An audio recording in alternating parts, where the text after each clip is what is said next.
Bien, mesdames et messieurs, dans notre petite vidéo du jour, je vous euh, présente notre conversation ou ma réceptivité que je fais avec ce Paulin de Nol, évêque que vous voyez dans cette magnifique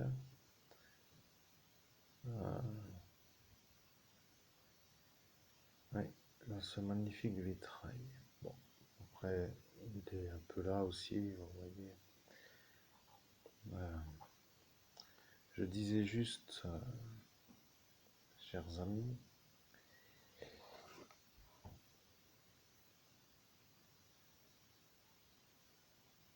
que je trouvais ce vitrail beau. Bon, après on peut penser ce qu'on veut, mais pour moi d'avoir ce vitrail est une beauté. Bien, mesdames et messieurs, pourquoi Saint-Paulin de Nol? Alors nous sommes aujourd'hui à un jour près, le jour de la Saint-Paulin de Nol. Alors Saint-Paulin de Nol, comme vous le savez, qui est représenté sur sur ce vitrail, se trouve être un évêque, comme vous le voyez, qui a en main une sorte de chaîne accrochée à un anneau, pour dire à un fermoir, pour dire à ce que vous appelez vous, comme vous l'appelez, et avec cette chose ouverte, comme pour dire qu'il y a quelque chose euh, qui s'est libéré d'un enchaînement. Voilà. Alors moi, oui, alors là, je dois dire quand même selon saint Paulin de Nol, parce que moi, je ne me rappelle pas, vous voyez, de tout. Alors je suis là à me faire une médiumnité connectée à lui, et j'entends des choses de sa façon de me transmettre des messages. Alors là, je précise que je ne suis pas en canalisation directe. Alors par exemple, lui me dit qu'il a aidé un homme à se libérer. Bon, je vais faire court, disant qu'il a aidé un homme à se libérer. Saint Paulin de Nol me dit aussi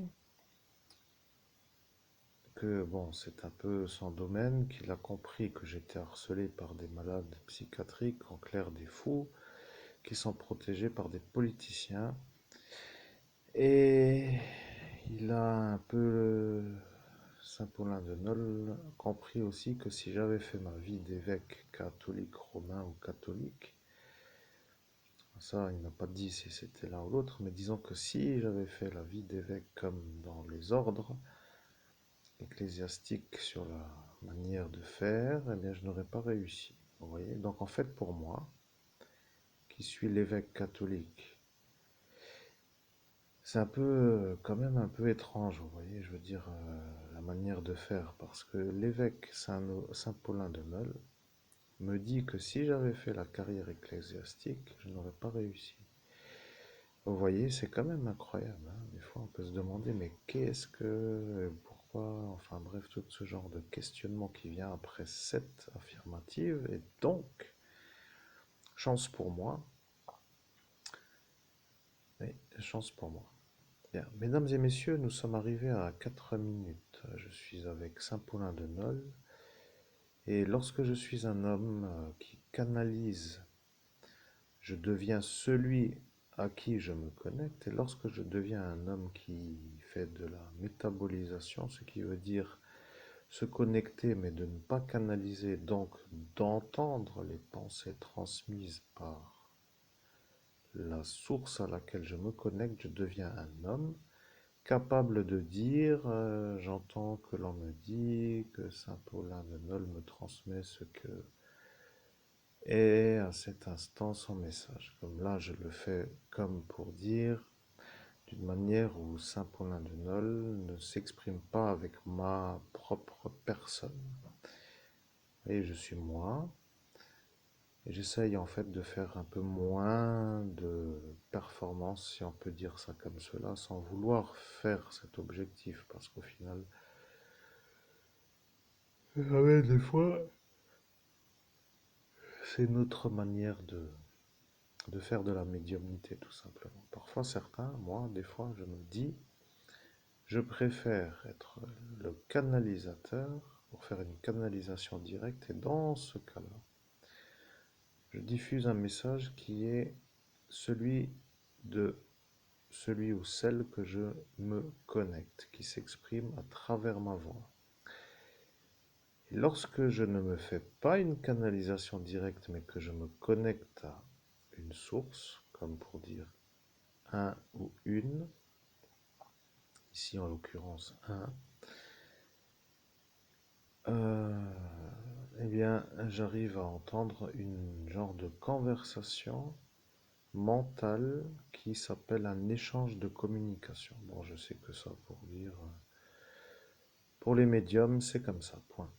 Donc, à voir selon ce que vous préférez, chers mesdames et messieurs, cher public, parce que moi qui a toujours fait de la canalisation directe, a peut-être même été pris pour un genre de malade, qui au final n'en est pas un, parce que je raconte une histoire qui a été pour moi une histoire difficile, dans laquelle j'ai tout oublié, et qui, avec toutes ces médiumnités, devient un peu, pour ceux qui douteraient, la certitude que je suis un vrai médium. Bien, donc faisons un peu pour cette introduction, la fin de l'introduction. Je suis avec Saint-Paulin de Nol et j'attends un peu de, comment dirais-je, d'être guidé vers un message que je peux transmettre sur une sorte de peut-être transmission selon la volonté qui est un peu en cet instant à l'action dans ce monde parallèle ou dans ce monde humain ou dans ce monde, je ne sais comment vous dire.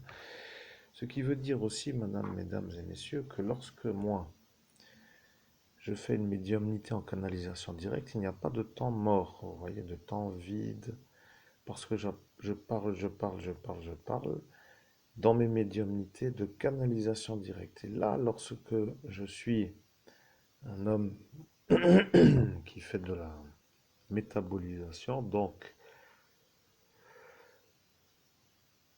une médiumnité en dehors de la canalisation directe, eh bien, le temps devient un peu plus long parce que euh, il y a des temps qui sont adaptés à la diffusion du message et des temps qui sont adaptés à la réception du message. Bon, disons que le problème, pour être clair, c'est que si je parle, mais si je reçois un message en même temps que je parle, bon, ça, ce n'est pas encore arrivé, je ne sais pas pourquoi, parce que quand je reçois un message, je dois toujours être dans ce qui s'appelle le silence. Vous comprenez? Bien, bon, ben, je pense que vous avez compris que c'est comme cela maintenant une autre manière de faire la médiumnité.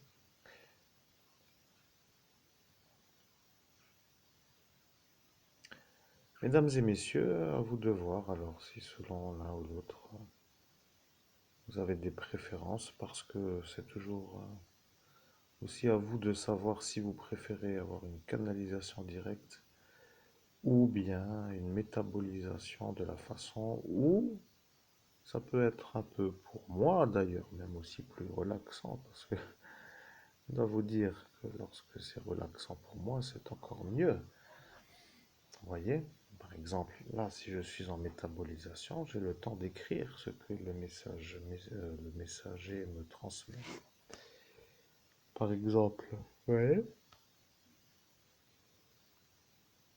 je peux faire autrement que d'être toujours monopolisé en quelque sorte pour diffuser.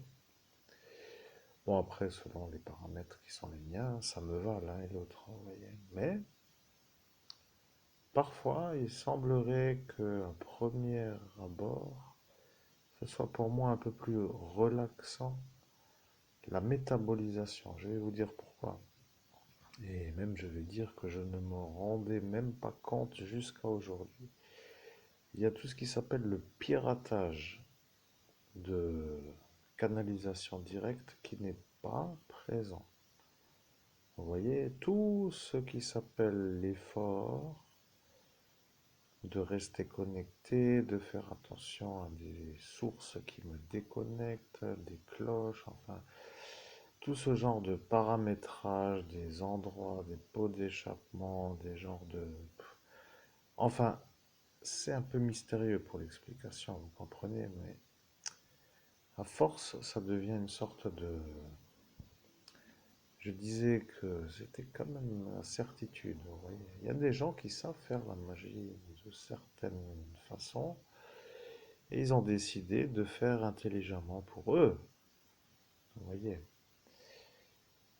Alors, lorsque je suis en métabolisation, eh ben, je n'ai pas le piratage. Je trouve que c'est assez agréable, vous comprenez? Ça veut dire que je suis détendu, avec le temps de respirer, d'expirer, de ne pas m'inquiéter pour savoir si les phrases sont à finir en fin d'expiration pour que,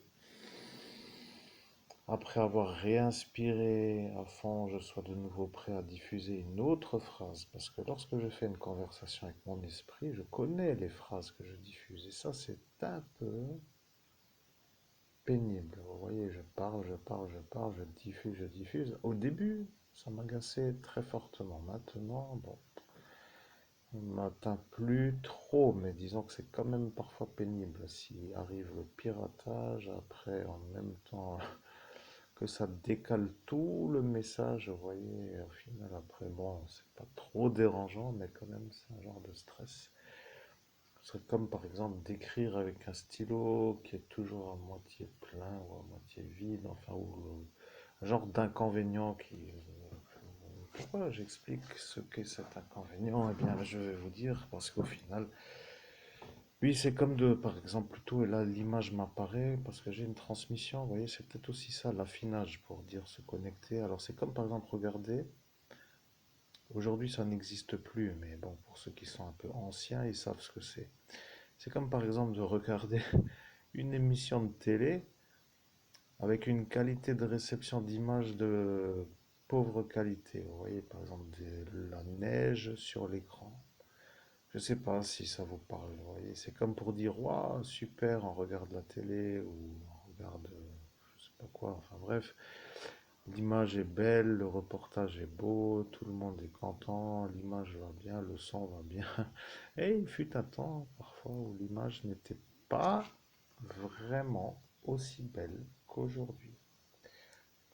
Alors là, mesdames et messieurs, oups, je suis obligé d'avancer un peu plus vite, mais pour moi, tout est un peu clair. Vous voyez, je veux dire que là, je suis ici pour vous dire que c'est ça aujourd'hui la médiumnité. Vous voyez, vous pouvez penser, vous, chers auditeurs, que vous avez compris l'inconvénient parfois, vous voyez, de ce piratage qui s'accorderait à être de faire baisser une sorte de belle façon et une manière de faire qui serait simplement sans la neige à l'écran, donc sans l'inconvénient. Pour l'instant, l'inconvénient est un inconvénient. Après, chacun peut imaginer ça à sa façon, mais je me fatigue encore un peu trop, ou peut-être je me fatigue pour certains, pas un peu trop, mais disons que je dois toujours être un peu dans l'explication des inconvénients de ce qui s'appelle la canalisation directe. En dehors de cette interférence qui est le piratage, il y aurait encore la facilité de supporter. Vous voyez, mais c'est une pénibilité, ça veut dire comme de regarder une émission qu'on ne veut pas regarder, vous voyez, parce qu'il y a des messages là-dedans qui s'interfèrent et qui ne sont pas voulus par moi, du moins. Après, bon,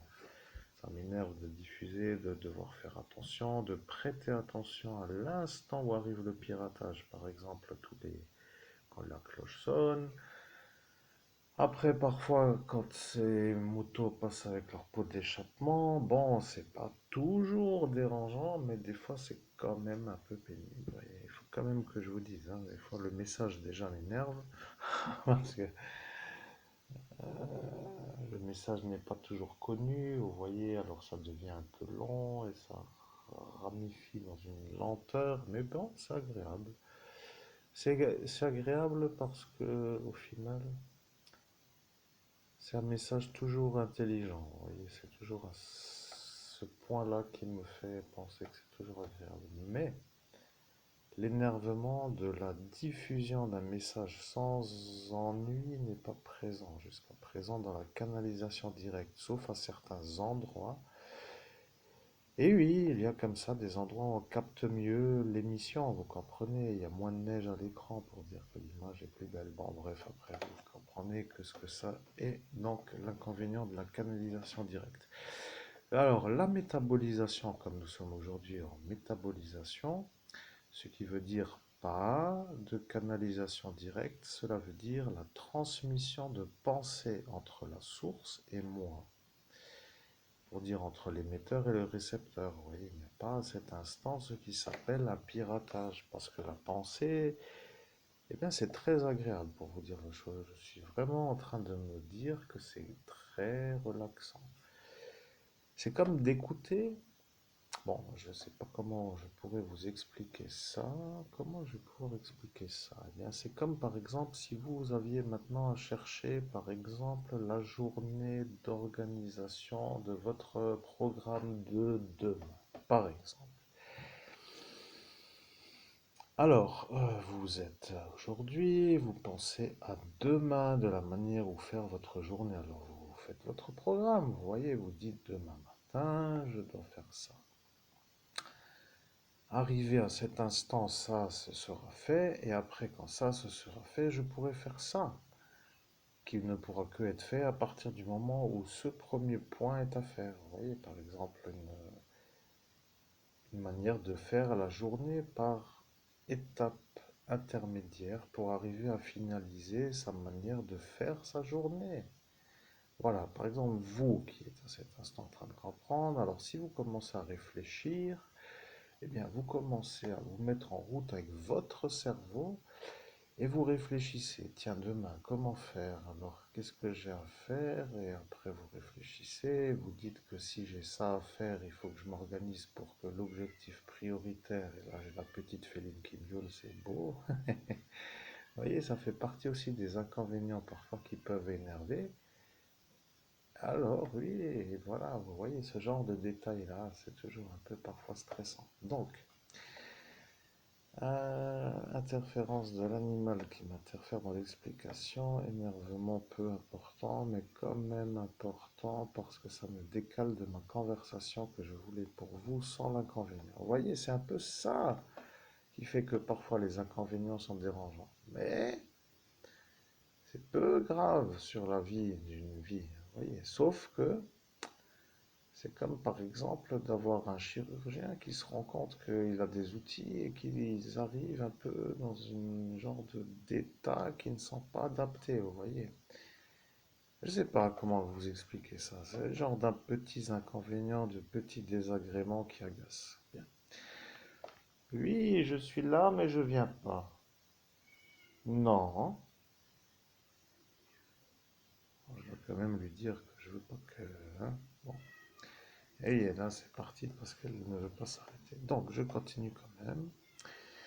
Donc, la métabolisation, pour dire la chose, c'est comme par exemple, pour moi, bien entendu, de me dire, Saint-Paulin de Nol, comment organiser ma journée de demain? Je me pose la question. Ça, c'est un peu ma demande pour lui. Vous voyez, et si je me fais la demande, bien sûr, avec le mot qui va pour valider, parce que là, c'est un exemple, vous voyez.